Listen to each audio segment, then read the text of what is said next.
Hello and welcome to this tutorial. In this video I'm going to show you how you can access Counter-Strike 2.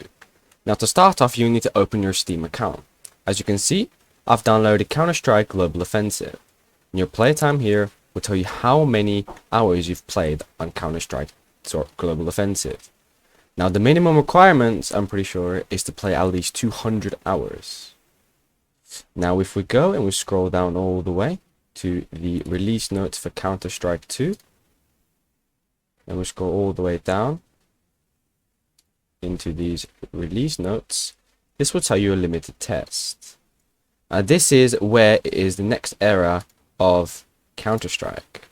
So all you got to do is, as you open Counter-Strike Global Offensive, it should pop up top left that you've been invited to the limited test. Limited test requires for you to enroll. Counter-Strike 2 is 15 gigabytes worth of storage, and you're only allowed to play Dust 2 for bots, deathmatch, and competitive, which is unranked competitive, on just one map.